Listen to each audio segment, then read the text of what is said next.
राधे राधे बच्चों, कैसे हो आप लोग।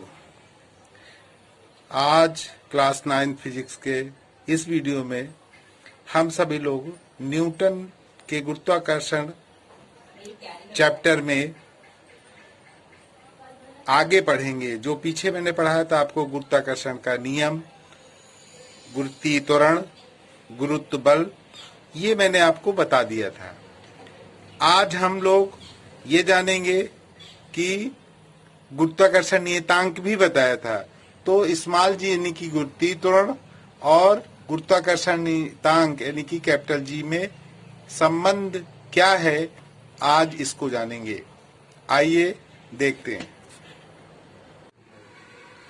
अब स्मॉल जी और कैपिटल जी में संबंध जानने के लिए हम मान लेते हैं, मान लीजिए ये पृथ्वी है। हमने वैसे तो अंडाकार होती है, लेकिन हम इसको गोल दिखा दे रहे हैं। ये इसका केंद्र है, ये मान लीजिए केंद्र है, पृथ्वी का केंद्र है। और इसका द्रव्यमान हमने मान लिया, पृथ्वी का द्रव्यमान हमने यम मान लिया। और इसकी त्रिज्या मान लीजिए, ये त्रिज्या हो गई, केंद्र से परिधि के किसी बिंदु से मिला दे तो ये त्रिज्या कहलाती है, त्रिज्या आर दिखा दिया। और इसका द्रव्यमान हमने यम से दिखा दिया। मान लीजिए इस पर कोई वस्तु, पृथ्वी तल पर कोई वस्तु रखी है और इस वस्तु का द्रव्यमान हमने यम मान लिया। ये मान लीजिए इस बिंदु को हमने ओ से दिखा दिया, केंद्र, और इस बिंदु को हमने ए। तो ए बिंदु पर कोई वस्तु यम द्रव्यमान की कोई वस्तु रखी है। तो यही चीज मैंने लिखा है, माना पृथ्वी का द्रव्यमान यम तथा त्रिज्या आर है तथा पृथ्वी का कुल द्रव्यमान उसके केंद्र पर संकेंद्रित है। माना कोई वस्तु जिसका द्रव्यमान यम है, पृथ्वी तल पर स्थित है, पृथ्वी की त्रिज्या के सापेक्ष पृथ्वी तल से वस्तु की दूरी उपेक्षणीय है। इसका मतलब है, ध्यान दीजिए, जैसे मान लीजिए यहाँ से ये यहाँ से यहाँ तक ये त्रिज्या भी है। और अगर हम ये भी मान सकते हैं, मान लीजिए वस्तु यही वस्तु रखी है, तो लगभग हम ये मान सकते हैं कि वस्तु की दूरी और जो पृथ्वी की त्रिज्या है वो उसके बराबर है। यानी कि वस्तु की पृथ्वी के केंद्र से दूरी आर के बराबर हम ये मान सकते हैं। अब आगे इसको समझने के लिए हम अब यही चीज मैंने यहाँ पर लिख दिया कि माना पृथ्वी का द्रव्यमान यम तथा त्रिज्या आर तथा पृथ्वी का कुल द्रव्यमान उसके केंद्र पर संकेंद्रित है। माना कोई वस्तु जिसका द्रव्यमान यम है, पृथ्वी तल पर स्थित है, पृथ्वी की त्रिज्या के सापेक्ष पृथ्वी तल से वस्तु की दूरी उपेक्षणीय है, अतः वस्तु की पृथ्वी की केंद्र से दूरी आर के बराबर मानी जा सकती है।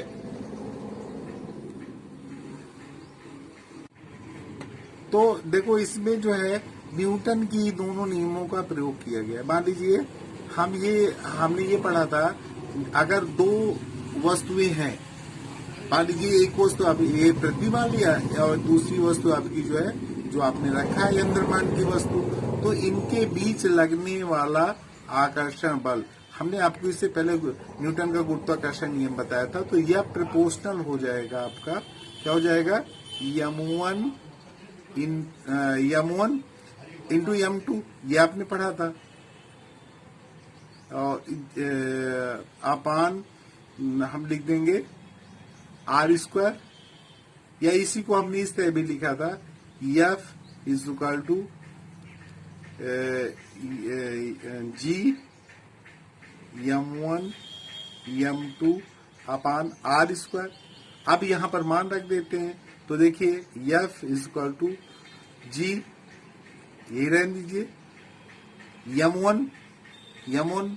अब मान लीजिए पृथ्वी का द्रव्यमान, हमने इसको पृथ्वी को हमने यम1 दिखा दिया, यम मान लिया इसका द्रव्यमान, और दूसरी वस्तु यम2 है, उसका द्रव्यमान हमने यम माना, स्मॉल लेटर के यम से दिखा दिया, अपान आर स्क्वायर। पृथ्वी की त्रिज्या हमने कैपिटल आर माना है, तो ये आर स्क्वायर दिखा दिया हमने, इसको डाल दिया समीकरण नंबर ए। अब दूसरा, अब यहां लिख देंगे न्यूटन के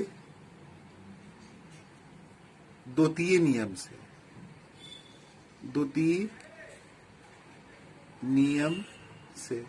तो इसमें मैंने आपको बताया था यम बराबर यम इंटू जी।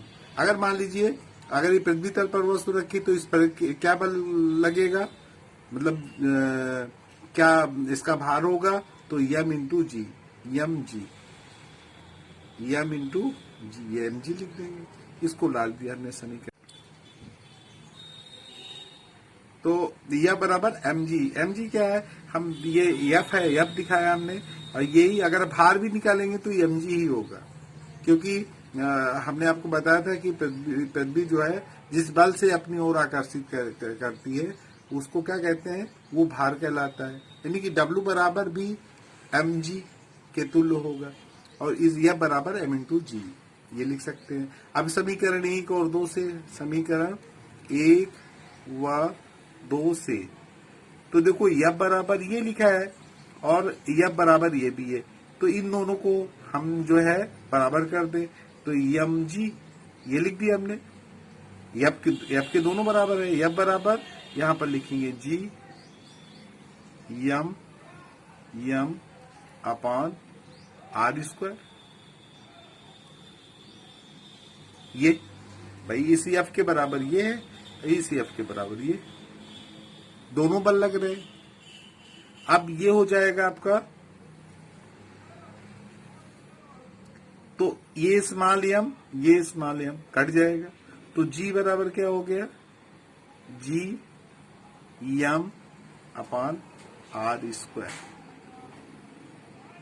अब इसमें एक चीज और ये जान लीजिए कि देखिए, अब इसका मान आपको मालूम है, हमने बताया था g इक्वल टू में 6.67 इंटू 10⁻⁻11, इसका मान हमें ज्ञात है। और ये यम क्या है, पृथ्वी का द्रव्यमान, वो भी अब आपको मालूम है, पृथ्वी का द्रव्यमान ये भी निश्चित ही होगा और त्रिज्या भी निश्चित होगी, ठीक है ना। तो ये दोनों मान जो है ये नियत है, निश्चित है, और त्रिज्या भी इसकी। अब त्रिज्या देखिए, हम ये कह सकते हैं g इज इक्वल टू, क्योंकि पृथ्वी गोल नहीं है तो इसकी जो है ये अंडाकार है, हम इस तरह दिखा सकते हैं, पृथ्वी की आकृति रियल में इस तरह है, तो इसकी त्रिज्या अलग अलग होगी, तो इसीलिए हम इसको लिख सकते हैं कि g equal to 1 upon g proportional, हम 1 अपान r स्क्वायर, यानी कि g का मान जो है वो पृथ्वी की त्रिज्या के वर्ग के व्युत्क्रमानुपाती होता है, ये हम कह सकते हैं, व्युत्क्रमानुपाती होता है। अर्थात जहां जो है त्रिज्या अगर अधिक है तो g का मान कम हो जाएगा, जहां पृथ्वी की त्रिज्या कम है वहां, जहां r ये इसका मान अधिक होगा, त्रिज्या अधिक होगी, वहां क्या हो जाएगा, g का मान कम हो जाएगा, और जहां इसका मान कम होगा वहां g का मान अधिक होगा। आइए अब हम गुरुत्वीय त्वरण g के मान का परिकलन कैसे करते हैं ये ज्ञात करते हैं। तो देखिए, हमें पृथ्वी का द्रव्यमान मान लीजिए m, ये मालूम होना चाहिए, तो ये होता है 5.972 इंटू 10⁻24 kg, ये लिख सकते हैं।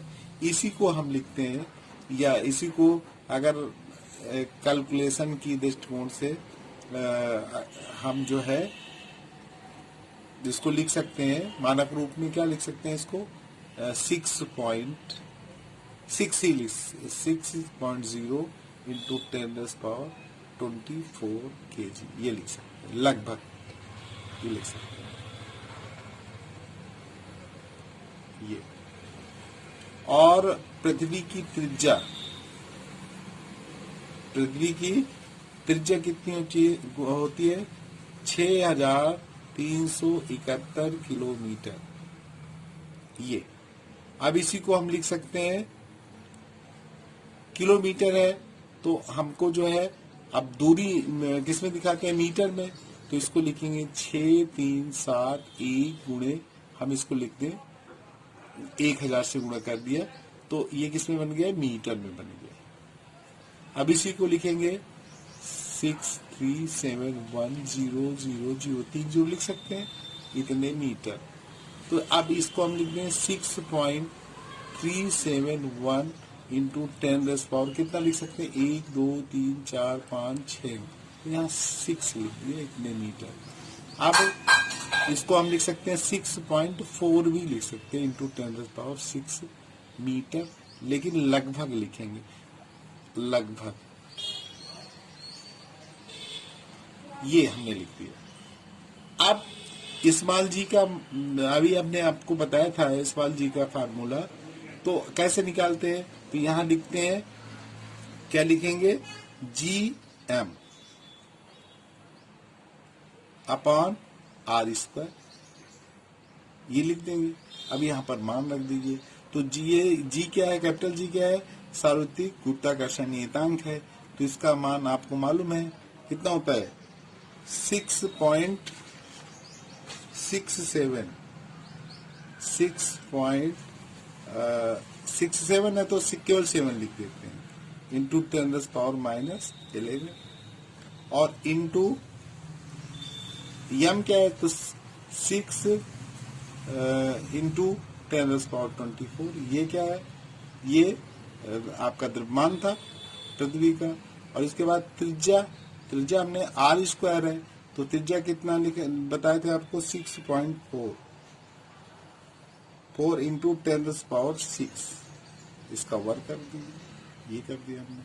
अब कैलकुलेशन कर लेंगे, तो कैलकुलेशन करने में हमारा कितना जाएगा, इससे स्मॉल जी का मान निकल आएगा 6.7 इंटू 10⁻11 इंटू 6 इंटू 10⁻24 अपॉन ये हो जाएगा 6.4 इंटू 10⁻6 और 6.4 इंटू 10⁻6, ऐसे कर देंगे।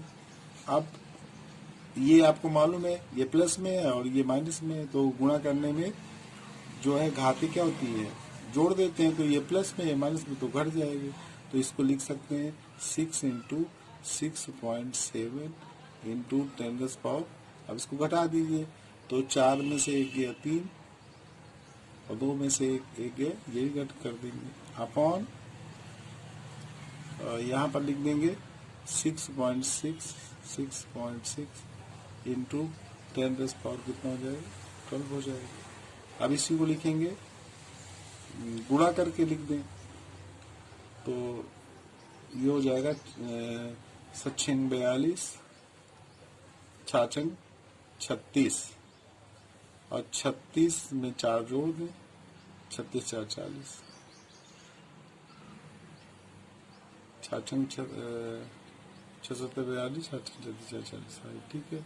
दशमलव का अंक बाद लगा देंगे, एक अंक के बाद लगा देंगे, गुणे 10⁻13 और यहाँ पर गुणा कर ले, तो ये कितना आ जाएगा 6.4।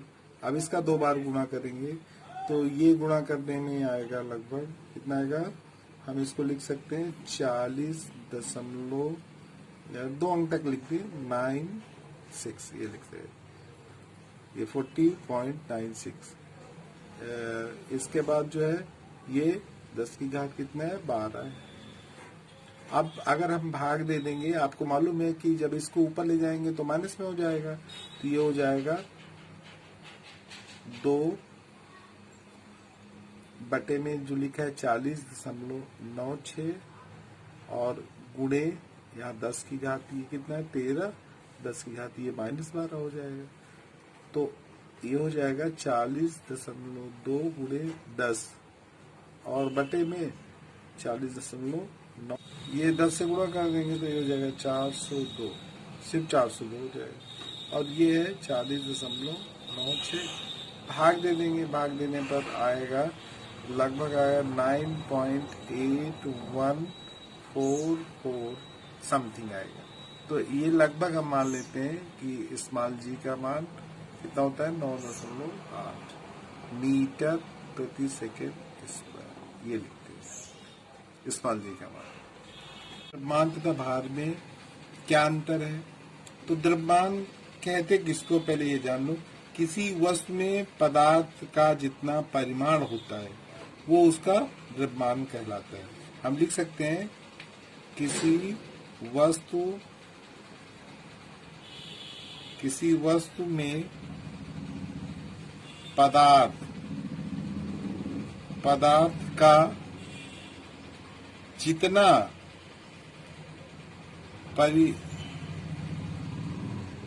परिमाण होता है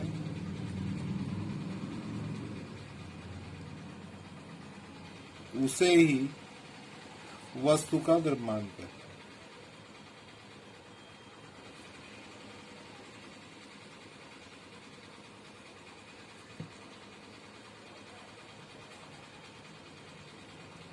भार क्या है? भार की परिभाषा जिस बल से पृथ्वी, हम ये लिख सकते हैं, जिस बल से पृथ्वी, जिस बल से पृथ्वी किसी वस्तु को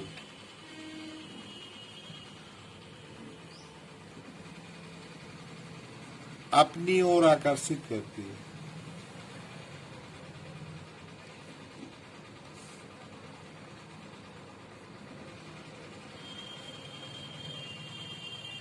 हम ये लिख सकते हैं, जिस बल से आकर्षित करती है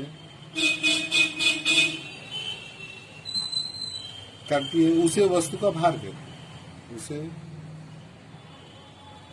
वस्तु का भार कहते हैं। ये हो गई। तो अब इसको W से प्रदर्शित करते हैं। इसमें अगर अंतर समझना है तो आप ऐसा समझ लीजिए। अब हम लिख सकते हैं, जैसे अब सबसे पहले तो मात्रक लिख दीजिए। तो द्रव्यमान का मात्रक होता है, यहां हम लिख रहे हैं द्रव्यमान, यहां लिख सकते हैं द्रव्यमान, और यहां लिख दिया भार। तो अब एक पहला हमने लिख दिया, इसका मात्रक लिख दिया, तो इसका मात्रक होता है किलोग्राम, और भार का मात्रक क्या हो जाएगा? न्यूटन हो जाएगा। ये लिख देंगे। फिर द्रव्यमान एक अदिश राशि है, ये लिख सकते हैं। ये क्या है? भार क्या है? सदिश राशि।